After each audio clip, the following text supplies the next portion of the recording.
you're here. It's just a matter of spending the time. So you gotta study in groups, you gotta have people quiz you, you gotta put in the time, the extra hours, you really do. I mean, our goal here is to, for you to be successful, but we also have to make sure that you hold to a standard that you are becoming a doctor in audiology, that you understand all this information in a very detailed way. And the last thing we want to do is to end someone's program because they haven't spent enough time to be able to really understand the material. If there are certain things that you don't understand as you're studying, please contact me. All right, please contact me about it so that we can talk about it so you can better understand it. I think I could be wrong, but I think it's just an issue of the time spent. It's really kind of distributing your time so you fully understand it. But it does happen. We routinely fail people in preliminary exams. 2, 3, 4 of you will probably fail preliminary exams. You'll have to go on to oral defenses. You might have to redo it again. You have to get a B or better in this class. If you get a B minus, then you either have to retake it or you have to do additional work to make up for the B minus, okay? You gotta get a B or better. So, and there's some of you after the 2 exams are at risk for not getting the B or better grade. So please communicate with me. Any concerns you have some discussion. We'll do a Zoom anytime that you need to so that you can better understand this. Because without the extra 10 points, there were a lot of you getting D's and C's on this exam. So that's a real concern. Okay, all right, I've given my little speech now. So let's just go back and just to validate that you really do understand this material. I mean, the real basics are, you understand the difference between output, gain, and input. So that one particular question, it was just an issue of subtracting the 50, right? You just forgot to do it? Does anybody not understand that principle? Was it just you forgot or you don't understand it? Yes? Don't understand. You don't understand it. Okay, so output is an absolute measure. Whatever is coming in to the hearing aid plus whatever the hearing aid does together makes the output. Input plus gain equals output. Okay? And so it's a combination. That's the sound actually coming out. So when the sound goes into a patient's ear, that sound pressure is going to be 80, 90, 100, 110 dB because you've added both what you started with and the amount of volume or gain you're giving them through the hearing aid. So that's the output. We have to control output for 2 reasons. What are they? What are they? Patient's uncomfortable level. Discomfort level and? You don't want them to reject. That's kind of the same thing. There's something that's more severe than that. Like You don't there's want to damage you their don't want image. to worsen their Over amplification, further damage. So those are the 2 reasons you have to look closely at that output. So it's gain, output. You don't have any control over the input. The input is the input. Whatever that person's listening environment is, wherever they walk and go and talk to somebody or listening to noise or traffic or music or whatever it is, the input is the input. The only things we have control over are the gain and the output.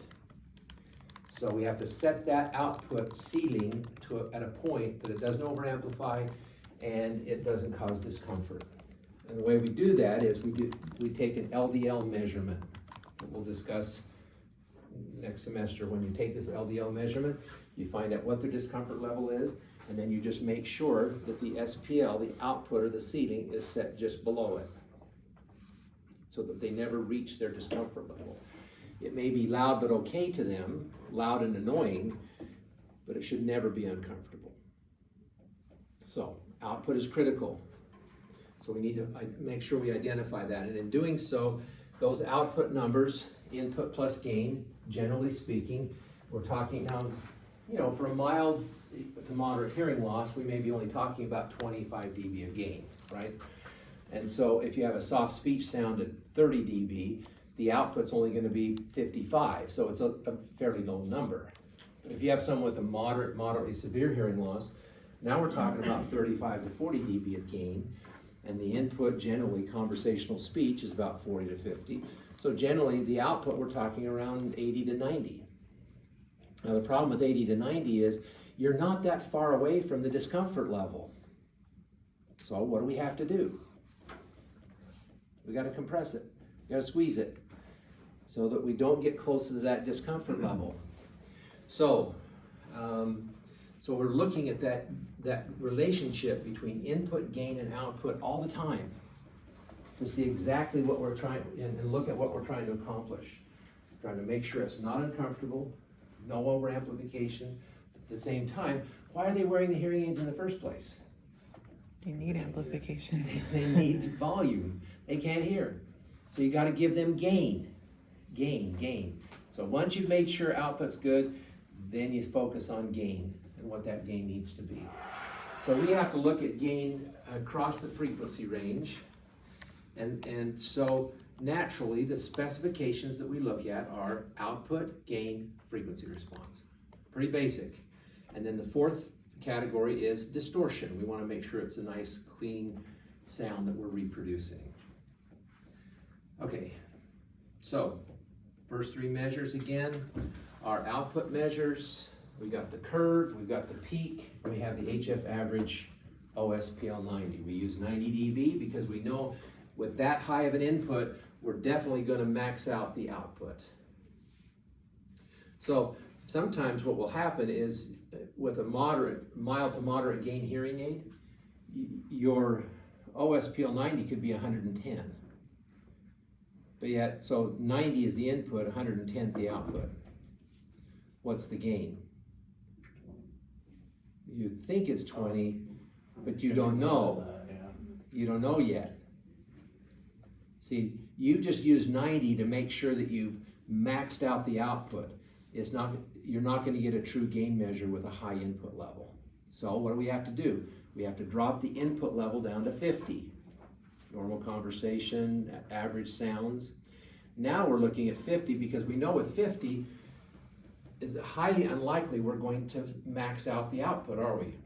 With a 50 input. We could if we're dealing with, if we provide a lot of gain, but that's not what we're trying to do here. So even with 60 dB of gain, with a 50 dB input, you're at 110, you still haven't maxed out the system. So and there's a relationship there. If you have a hearing aid that has an output of 110, the most gain that you're going to have is probably about 40. There's a relationship. If it's a power aid and the output's 130, now we're talking about 65 or 70. Well, there's a correlation between those two. You're going to have a higher output if you have higher gain. So, now the critical part about measuring gain is it's a relative measure. It's a difference measure. It's a difference between what and what? Input and output. Output and the input, yes. So, it's a difference measure, a relative measure. So when you're doing a calculation, like on the exam, what do? The input was 50. I wanted high frequency average full on gain. You average the output, then you have output minus input equals, gain. Output minus input equals gain, right? You just got to remember to just subtract the input to get the difference measure, the gain measure. So always think about that when you're looking at the question and saying, oh, this is OSPL 90, that's an output measure. I know what that number is going to be like, approximately. HF average full on gain, oh, it's a gain measure. It's a difference measure between the output and the input. And almost all of you just put the output without subtracting the input back out. Okay. Then reference test gain, basically the reason you got that is because it's predetermined. It's predetermined because you just take the OSPL 90 HF average and just subtract 77 and you've got your reference test gain measure. Okay, so, okay, that was good, let's see. All right, let's talk about the frequency response line. So in essence, what this is the information you got is we've now turned it down so we're in reference test setting. So we have some reference test setting measures, 109, 107, 111, which averages to 109. And again, then we have to subtract the input that takes us to 59. Once we get to 59, we now have that reference test gain. And what do? Subtract 20 from the reference test gain, and that gives us 39. And that's where we draw the line, 39. And that will give us the frequency range. Do you have any questions about that one? Understand it?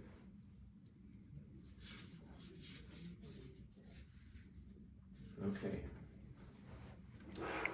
AGC is okay, battery's okay. All right, any questions about electroacoustics?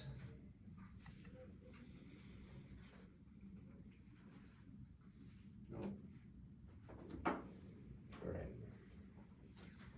Okay, good. Yeah, so that made up a big chunk of the incorrect answers. I don't know if you're really feeling rushed. When you did get into audiology, they did tell you that there was math, right? There's a lot of math.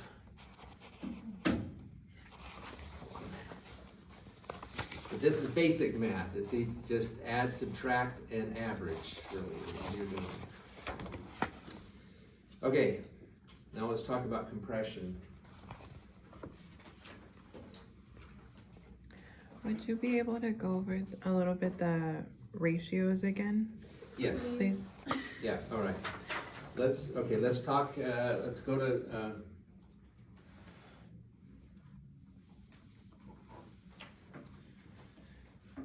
okay, we got the two basic purposes of compression. We discussed that. We discussed why we can't just mirror the audiogram and what our goals are, output limitation, and then trying to maximize range. You all understand the concept of, in order to accomplish that, in the past, if we would just have a hearing aid, let's say it was 30 dB of gain, we'd have 30 dB, but we'd only have one reference. We'd just have reference, say, okay, what's most comfortable level? So we haven't talked really about that, but you have threshold and you have discomfort level. Well, there's a most comfortable level. And when you have normal hearing, that's generally about where speech is. Oh, what irony that it fits perfectly together, speech and our most comfortable level. It does. So our goal then is, when someone's hearing impaired, is to shift speech, or the sounds they're going to hear mostly, as close to most comfortable as we can. The problem is the most comfortable level is a single number. Like if someone has a 50 dB hearing loss, well, if you have normal hearing, your most comfortable level might be about 50. But if you have a 50 dB hearing loss, your most comfortable level may be around 75. It's not 100, it's not like it shifts, again, recruitment. So it's going to be about 75. So then the goal is, how much gain do we need to make that sounds most comfortable? Well, if speech is around 45 to 50, that means we need about 25 to 30 dB of gain to get to that get speech to that most comfortable level, 75. That's our goal. Here's the problem. What's the range of speech? Yeah, so it's not a single number. We just talked about MCL and was 75. So if MCL is 75, what's the real range? I mean, MCL is more like average speech to louder speech. It's the ah, ee, oo that makes up MCL, because that's what carries speech, right? So, because the consonants aren't louder. I gave you that example, right? When you shout, they're not any louder. It's the vowels that are louder. So if MCL is really the conversational speech level, where's the if 75 is the target at MCL? Is really 45, right? 30 dB down. See, and that's the basic problem that we have here, is taking those weak sounds and making them audible. It's this, again, it's this one. When you're linear, like this, everything's 30 dB. Well, that's great for comfortable sounds, right here, comfortable sounds, but you're missing the soft speech sounds. Because the hearing loss was 50 dB, right? And if the average conversational, if we amplify to the most comfortable level at 75, and soft speech sounds are 30 dB below that, that means the is 45. And where's the threshold? 50. It's inaudible. That is the basic fundamental problem that we had for years and years with amplification. So we got to somehow turn it up.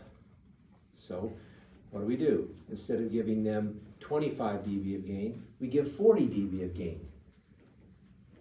So now if I give 40 dB of gain and my soft speech sounds were, let's see, 20, the very soft speech sounds, those soft speech sounds are now 60, right? And where's the threshold? 50. 50. Ah, wonderful. Now they can hear. It's incredible. You engage the compression, you increase the volume. The problem is on the upper end though, what have we just done to conversational speech, the average sound level? Amplified it even more. Yeah, we went from 50 to 90, and most comfortable 75.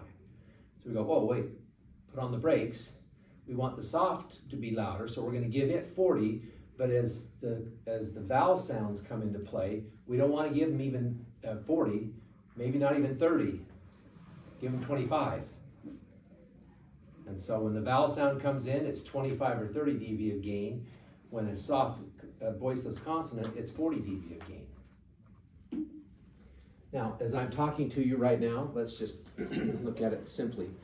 As I'm talking to you right now, how many phonemes, how many different sounds am I producing per second? Like 8 to 10. 8 to 10. So 8 to 10 different sounds.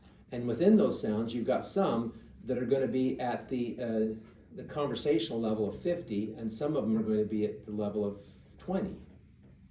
Right next to each other. Right next to each other. Right next to each other. There's 8 to 10. So 8 to 10, let's say 10, make it easy. So that means every phoneme occurs every 100 milliseconds. What's the rate of attack time of a typical hearing aid? What's the attack time typically? Come on, you all should just jump at this. It's 10. It's about 10, or maybe 30.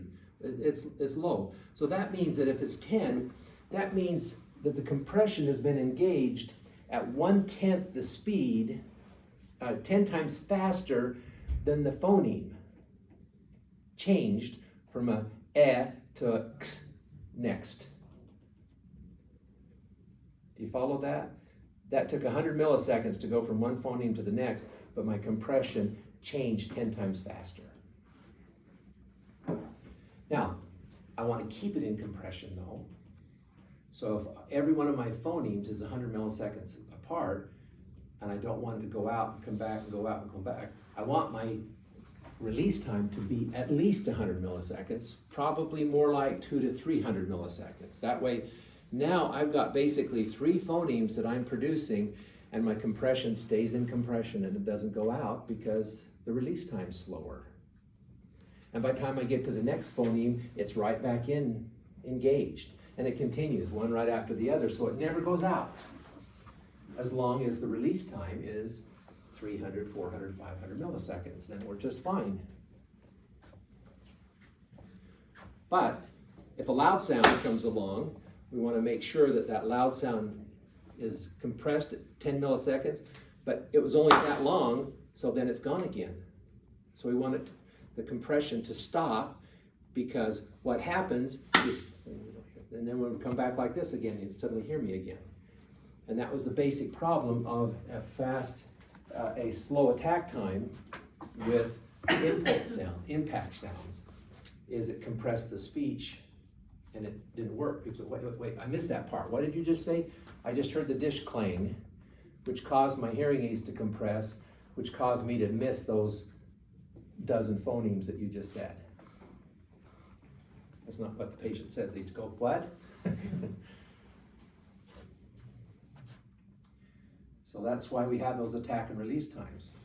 Attack time, release time very fast for an impulse, loud sound that comes and goes, but very slow when we're trying to keep it in compression so that we have 40 dB of gain for sh, but only 25 to 30 dB gain for ah, ee, oo. And they're all just right after the other, right next to each other. So it's literally, that gain is literally just adjusting that fast, constantly. It's shifting up and down, up and down. So that's the attack time. That's the reason for the attack time. What about threshold? Well, again, if your goal is just impact sounds, loud sounds, you don't want it to engage until it reaches a high level. So your compression threshold is going to be around 100, 110. When it gets to that point, boom, it compresses and controls that loud sound. But if it's designed for WDRC, where's the threshold? What are you trying to compress? Speech. So if speech is 20 to 50 in HL, convert it to 40 to 70 in SPL, where do you want your compression threshold to be? 40. Yeah, well, 40, 50, 60, I mean, sometimes you don't always have it at 40 because you don't necessarily want it to engage the compression for soft speech, which would be at 40, but you would for slightly louder speech at 50 and 60. So that's why you often see that compression threshold at around 50 to 60, sometimes a little lower, but often you're saying, okay, well, I don't want to touch the gain for those soft speech sounds, so I'm going to leave those alone, and my compression is not going to kick in until I get a little bit louder at 40 or 50 dB. Does that make sense? 50 or 60. So now my threshold to engage compression for WDRC is around 50 to 60. Okay, now let's talk about ratios. The fun one. The first one's pretty easy. Let's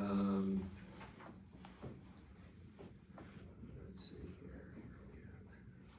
Okay. The first one's pretty easy. If we're going to do it for loud sounds, what kind of ratio do you want? You all understand ratios, yes? No? Okay. A ratio, you're comparing one thing to another. A ratio is where you're basically saying if I want to, if I'm going to make cookies, and I know that my cookies, I need to have 1 cup of sugar to every 2 cups of flour, what's the ratio between flour and sugar in my cookies? 2 to 1. 2 cups to 1 cup. Easy enough, right? You all with me? So you're looking at the comparison of 2 different things, the ratio between the 2 different things, flour and sugar. In this case, what is the comparison in your ratio? What are you comparing? What to what? Input to output? Input to output. You're taking the input and comparing it to the output. What's the ratio? So if the input goes up 10 dB and the output goes up 10 dB, what's my ratio? 1 to 1. 1 to 1. 1 cup of flour, 1 cup of sugar. If my input goes up 20 dB and my output goes up 10 dB, what's my ratio? 2 to 1. 2 to 1. 2 cups of flour to 1 cup of sugar. How you doing? Make sense? Yes. Okay, so the point is here, if you look at this, you've got 1 to 1, unity slope. So if I go up a certain amount this way, this will go up correspondingly the same amount, 1 to 1. But if my input goes up twice as much as my output, my ratio is 2 to 1. If my input goes up 4 times as much as my output, my ratio is 4 to 1. So if the input, let's say that you sound is at 50 dB. We're at 50 dB, and suddenly a loud impact sound comes and it's now 90 dB. It's 90 dB. And let's say my gain is 35. So 50 dB, you're listening to me, you have a hearing loss, you're wearing hearing aids, and that speech is, so speech is 45 to 50, so you're hearing me at about 80 to 85, you got 35 dB of gain, right? And it's basically just normal conversation, and suddenly this loud sound comes in, 90 dB. If the gain stayed there and there was no output limitations, that loud sound would be 125 to 130 dB, right? 90 plus that gain. And let's say that their discomfort level is where you need to put the ceiling at, say, 100. Let's say 100. So if an incoming sound is 90 and you don't want the output to be more than 100, how much does that gain have to go down at least? Minimum. It's got to go down from 35 to 10. At least. So that if the input's 90, the gain's 10, I get it to 100, and I'm not going any higher because it's uncomfortable to the patient. So the issue with this is, do you really care how much you turn that loud sound down? I mean, does it make any difference whether you turn that loud sound down this much or this much? Does it really matter? Depends on the patient. Well, think about it. Let's say you have an unwanted loud impact sound, a clanging dish, jangling keys, a crash, someone shouts, a really loud sound. Does the patient really care how much you turn that loud sound down? What do they really care about? That it's not uncomfortable? That it's not uncomfortable. Yeah, they just don't want it to be uncomfortable. They don't care how much you turn it down because they're not listening to that sound. That's an unwanted sound. So what can you do to that sound? You can turn it down as hard as you want, as fast as you want. You want to get rid of it. So even though the ratio could be 4 to 1, in other words, when that jumps from 50 to 90, 40 dB, and the output only jumps up 10 dB, that's a 4 to 1 ratio, I'm still safe. I haven't exceeded their discomfort level. But if you want to just make sure it's never uncomfortable, if you go 40 this way, why don't you just go 4 this way? 40 to 4, what's that? What's 40 to 4? A ratio of 40 to 4 is 10 to 1. 10 to 1. 10 to 1, right? 40 to, everybody, all with me? 40 to 4. 40 divided by 4 is 10. 4 divided by 4 is 1. 40, 10 to 1.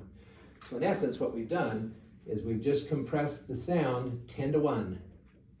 We just shut it down. So that 90 dB sound now going into the ear is 94. And where was their discomfort level? 100. 100. So I'm safe. I like it. What if I went, jumps up 40 dB, and this only goes up 2 dB. Now it's 40 to 2. 20 to 1. So now it's 92 dB, even better. I mean, do you really think that patient cares whether that sound is right at 100, their discomfort level, or 94 or 92? No, because it's an unwanted sound. You just want to get rid of it. So the more you can get rid of it, the better. So why not go straight to 20-1? You all with me? So that's the ratio. Ratio is the input to the output. And when you're using it for output limitation, you want a very high ratio because all you care about is just shutting that sound down. So it's not uncomfortable. You don't care about how it sounds. You don't care whether they can discriminate it or not. All you care about is controlling it so it's not uncomfortable. So you have a really, really strong ratio. Now, let's look at WDRC on the other hand. Our goal here is not to just shut it down. Our goal is to regulate and manipulate the sound we're wanting to hear. Speech. We want to hear this sound.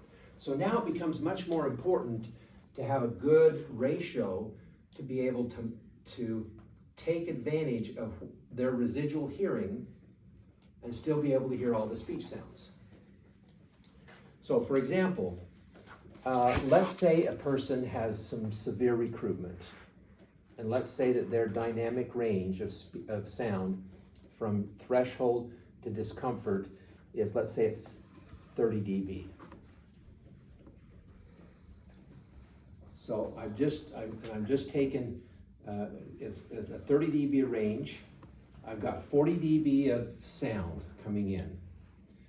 So I have 40 dB of speech, a range of speech, and I want them to be able to hear it. And they have 30 dB of hearing. So let's just say that we're going to compress this sound now so that we can fit it into here. So if we use the same analogy of 40 dB increase to a 4 dB output, that's a 10-to-1 ratio, right? So if I take that 40 dB and compress 10-to-1, what have I just done to that speech? I just squeezed it, so instead of being 40 dB, it's 4 dB. All of those speech sounds are now compressed into 4 dB. And what's their range of hearing? 30. 30. Do I need to do a 10-to-1 ratio? No. No, it's way too much. I'm not taking advantage of what hearing that they do have. And if I squeeze it that much, the patient will complain. And they'll say, oh, this sounds muffled. It doesn't sound normal. See, now we've squeezed it so much that their nonlinear ear is not matching up with the nonlinear compression. You need to match the two. See, they've gone from 90 dB dynamic range to 30 dB dynamic range. You now want to take 40 dB of speech and fit it in. The last thing you'd want to do is take that 40 and make it 4. So if it's not 10-to-1, all right, let's look at 5-to-1. How about 5-to-1? If I go 40 dB, well, let's make it easier. Let's say instead of 10-to-1, let's make it 5-to-1. So what's the ratio? If I go 40 dB and then I'm going to squeeze it, now what is it? 5-to-1. 8. Right? 8 dB. 5-to-1. Simple formula. 40. 5-to-1. 40 divided by 5 is what? 8. Right. Okay. So now we've got 8 dB. So how's that? How's 8 dB compared to 30 dB? Still too much. Still too much. Still too much. All right, let's go to 2. I've got 40 dB here. Now what do I have? 20. 20. 20 dB. I have a 30 dB dynamic range. Does that work? So if I've got 20 dB, 30 dB, if I split the difference, that means my soft speech sound would be 5 dB SL, sensation level, or 5 dB louder than the threshold of the person. So it's audible, right? Not too loud, not really loud, but it is audible. How far am I away from their discomfort level? 5 dB. 5 dB. That's a safe cushion. So in this case, 2 to 1 would probably be just fine. It's probably what I would want to pick is 2 to 1.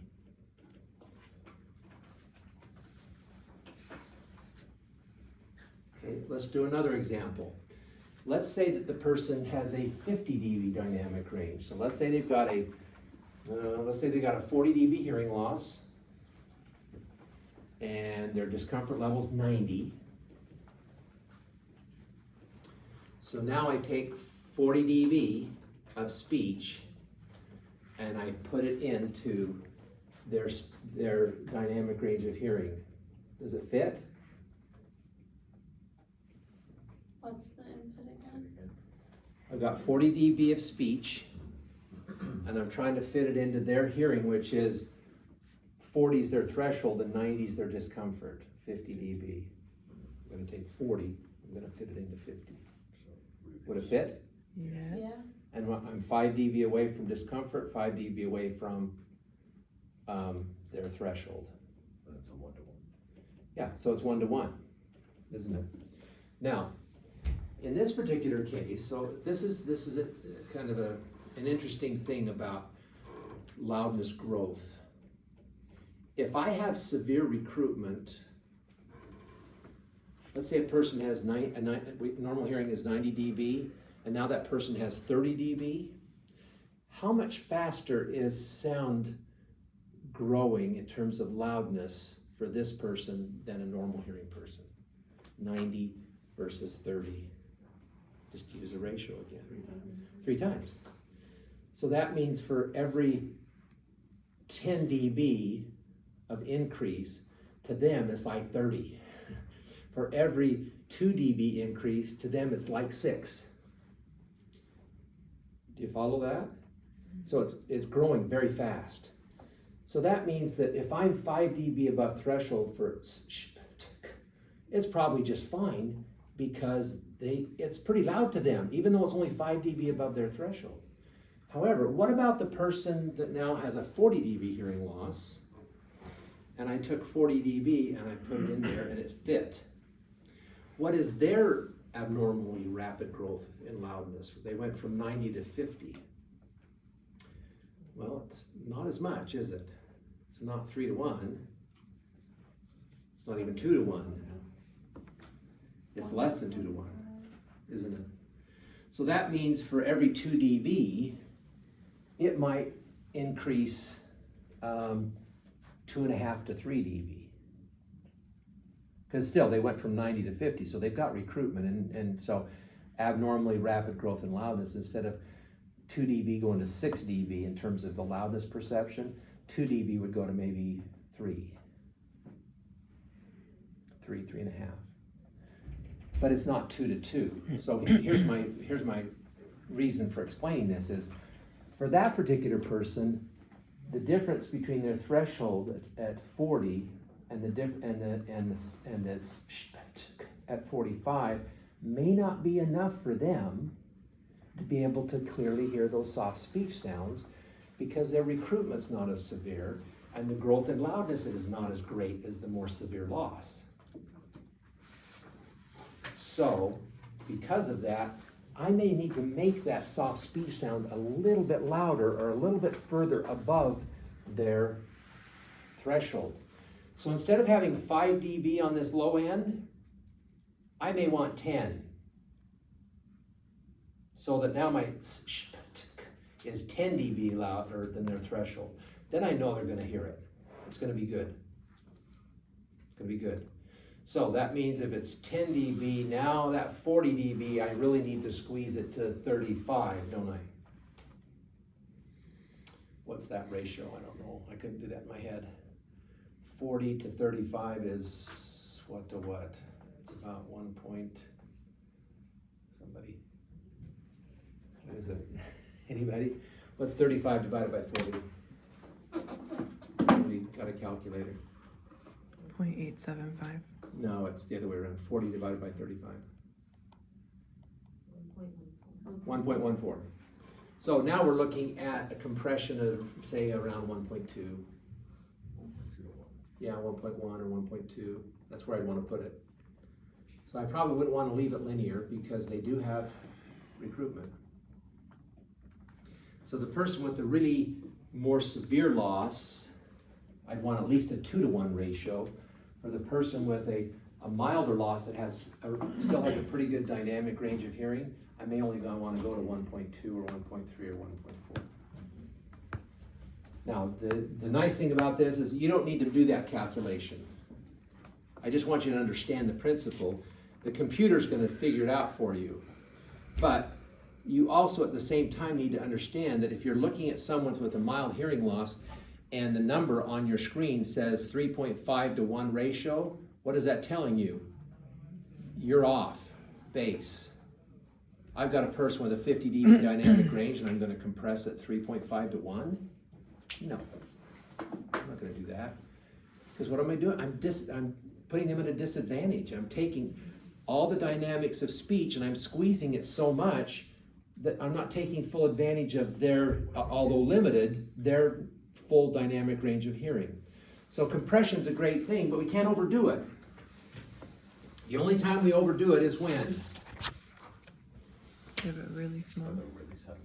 Yeah, when a really loud sound comes in, we want to compress as fast and as hard as we can, because we don't want it to be uncomfortable, because that's when they'll reject the hearing aids. Okay, so that's ratio. So now let's just look at basically a simple concept of how to figure this out. If I ask you this question again,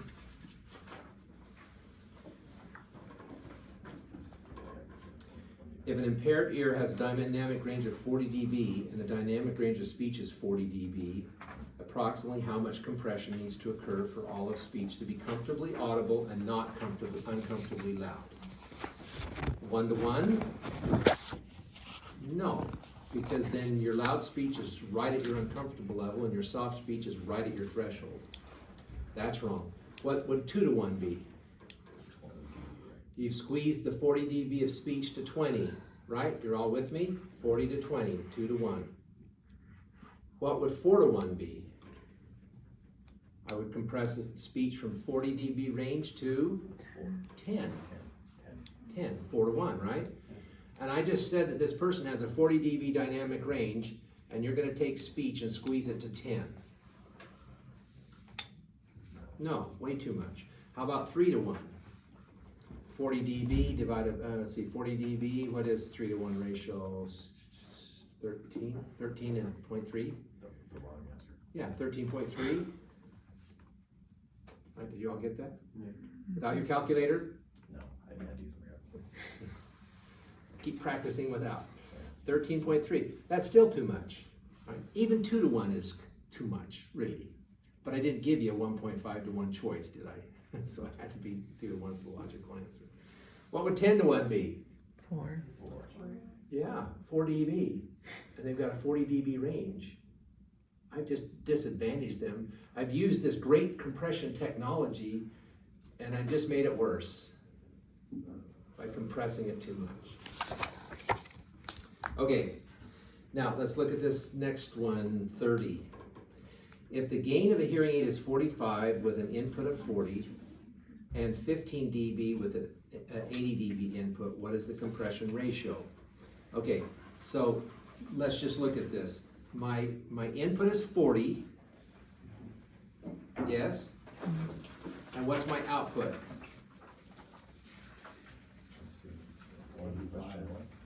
What's my output? 85. 85. 40 plus 45 is 85, right? Gain plus input is output. So if my input is 45 and my output is 85, how much did I just increase? I'm sorry. So 45 to 85. So now my input just went from, I'm sorry, I said that wrong. 40 is the input, gains the 45. So if and my output is 85. So if my input was 40 and I just went to 80, how much did I just increase the input by? 40. So now I'm at 80. And what's my output increase? I went from 85 to Well, it says right here, and 15 dB with an 80 input. So yes, 95. So how much did the output go up? 10 dB. 10. So my input went up how much? 40. And my output went up how much? 10. What's the ratio? 4 to 1. You all with me? Want to do it again? Can we do it Yeah. again? Okay. So, do I have any markers here? Yes, I do.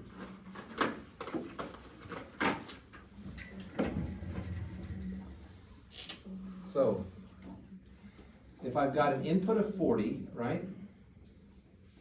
And my gain was how much? 45. 45, so my gain was 45, so my output was what? 85. 85. So my gain is 45, right? And then I just went, what's the new input? 80. And what was the gain? 15. 15. And what was the output? 95. 95. So the output's 95. All right, so now, how much did this go up? 40. 40. How much did this go up? 10. 10. That helps. That's a good ratio. I like that. See, and your gain was 15, so it actually went down. 40 to 10, or 4 to 1. Just compare the input to the output. The gain is just a means to get there. The gain is just a means to get to the final answer. Just compare the input to the output. So the input here is 40, the output here is 85, the input here is 80, the output is 95. What's the difference here? 40. What's the difference here? 10. You want to do another one? Yes. That was the fastest answer you have given me since I started this class.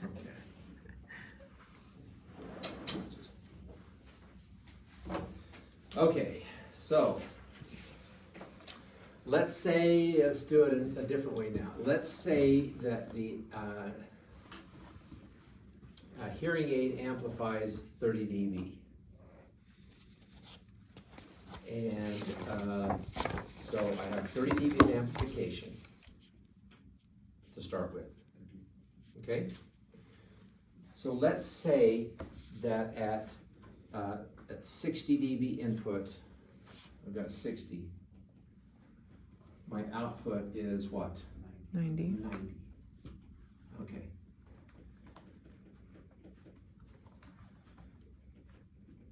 What if I'm going to increase it by 20 dB, the input, and my gain goes down to, let's see, 10. And wait, So the output would remain at 90. so I've got 60 and as 90. I went up 20 dB, 80. Yes? Yes. And my gain is now 10. The output's still 90. 2 to 1. 2 to 1. 2 to 1. Yeah. Okay, good. Let's try another one.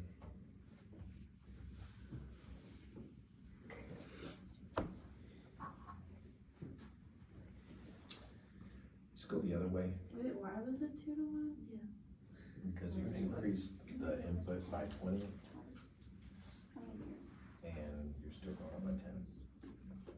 Yeah, so let's see. We gotta think about that for a second. Okay, so you went up 60 to 20 and 0. Pardon me? Oh, yeah. Oh, it's The 20. difference is there's 20 and 0. 20 to 0. Yes, it's, Yeah, no, it's but- 20 to 1. The difference between the It wouldn't inputs have to is go to 20. 100? Okay, now you got me confused. Yeah. Okay, so how much gain was there? 90. 90 dB. And let's say that I went up 20 dB and my gain, Wouldn't have to go You by said- 10. 30 dB gain. yeah, so this was 60 input. 60 input, 30 dB gain is 90. Mm-hmm. And I went to 80 dB And the gain was 10. and the gain dropped to 10. So I now have an 80 dB input with an output of gain which would make it 90 still. right? Yeah. Some, Uh. yeah, some. That would be 20 to 0. So if we have a 60 dB We input, gotta think about this for a second. an 80 dB input, they both get us to 90. Increase to 20. 20. Yeah, that's right. It's 20 to 1. Because I went up 20 dB and I didn't go up at all. Okay. Didn't go up at all. Let me use a better example. But if you went, wouldn't it, if it was 20 to 1, it wouldn't be 91? Because if you go up. Yes, 20, you're right. Yeah. Yeah. Sorry, going up with 1 dB. So it would be, if, in Well, the first if case, I- it would be a 20 to 0. Yes. Okay. Yes, you're right. Which, Can you have a 0? That's like an extra point. let's do it a little differently. You said 2 to 1 originally, which it was. Let's say it increased 20 dB, and the output increased 10 dB. That'll be easier.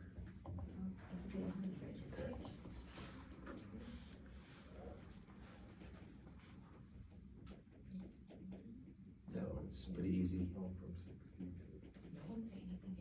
Yeah, let's wait a couple. 60. The gain is a means to an end. Just look at the input versus the output.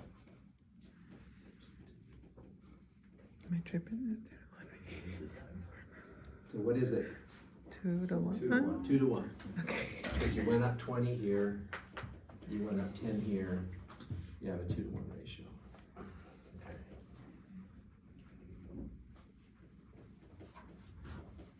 Okay.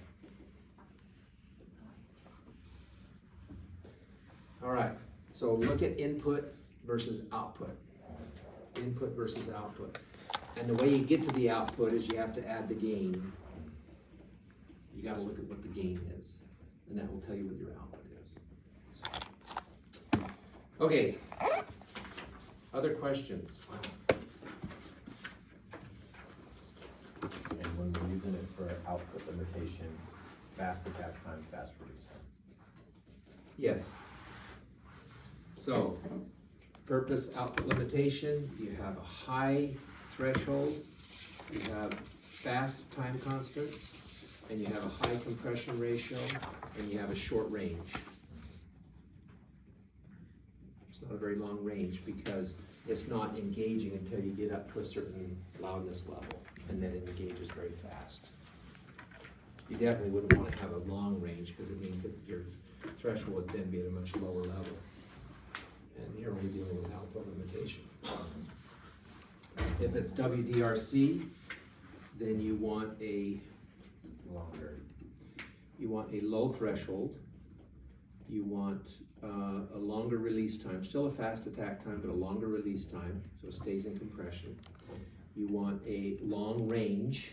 It's going to be in compression for most of the sounds that are coming in, and your ratio is going to be low. 1.5 to 1, 2 to 1, 2.5 to 1. Range is range. Range means along the input-output curve. Along the input-output curve, how much of this is in compression? See, and it's so a lot. Versus in this case, if it's just limiting, you see how the range is just this much. It's linear until you get to that point. In this case, the range is much greater. All right, So it would be a short range for output limitation? yes, short range. Did I say that? Yeah, because, let's say, that. Yeah, very short range for output limiting, longer range for WDRC. Okay, let's talk about expansion. Yes. So for output limiting, you want the short range because you're only limiting like those really loud sounds. Exactly. But WDRC, you want kind of fit everything, so Yeah. all that. Yeah, So, we're gonna okay. do everything.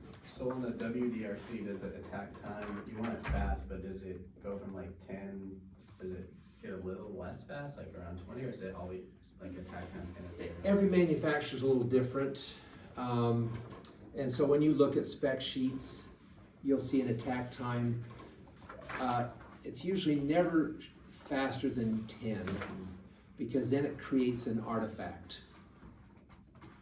Because it's so quick to change that it almost will create a kind of a sound, a click or a distorted kind of a sound. So usually not more than 10, not less than 10, and usually not more than about 30 to 35. 30 to 35 is still fast enough that you're controlling the compression without the person perceiving the change. Or the release time, you'll see it anywhere between, for WDRC, anywhere between 350 to 1100 to, I haven't seen anybody for 2 seconds for a while. Widex was 2 seconds when they first came out. But they've shortened that. So, okay. I want to explain expansion now, but I'm thinking this might be a good time to break. give your brain a little rest, and then we'll come back. Get some sugar in you. Right? Okay. Oh, it looks like he's got some from last week here. Caramel cheesecake, dirt cake, chocolate cookies and cream. We've still got the pumpkin swirl and the dirt cake. How was the dirt cake? Good? Yeah. I had some of it last week, it was good. You got your gummy worm if you want it. All right. We'll start up again about 10 to 5 to. One day I couldn't find it, and we found it. Probably eventually. I don't know. I see the compression and then like the case like this, I don't know. I don't know why. I got all the. I got like one ratio. Bill's a better cook because he did not explain what was like wrong. He did not. I had not done the whole ratio that way. I don't know. Yeah. This helped me. I'm a girl. I was gonna say, like, I don't know on the ratio, but somehow I was like, wait a minute, it's 40 and it was 10. I got the right, but then look how crazy it is. Look how bad I got the Did you get At least if you're gonna I I forgot. answers. I had a low C I got before. I didn't get like I No, I got great points on that. It's not right all these numbers. That's just like And then somehow, I'm like, oh yeah, 4 to 1. Oh yeah, 10 to 1. And I'm just like, No, I was gonna say. But then I'm saying I missed it. I just don't know what it could be. She didn't study. Oh, yeah. I'm sitting there and I'm You're like, right. I saw Amanda in the hallway and she goes, do you want to didn't do know that? that. I was like, that's not wrong. I don't know. I got 49, it was 47. You know how much it costs you to go to Taylor Swift? And the difference if you get VIP or not. Just one wrong. I can't do this. I stand on a computer all the time. Tell me your If secrets. it just comes down to that. I just want to break it apart with my Yeah. finger. Like an animal. I don't think it's too nasty. I don't think it's too nasty. Fuck. Yes, baby. Oh, I got good match. Go for it. One too. It's good enough for me. I know, I was like, minus 2, and I was like, that's good considering I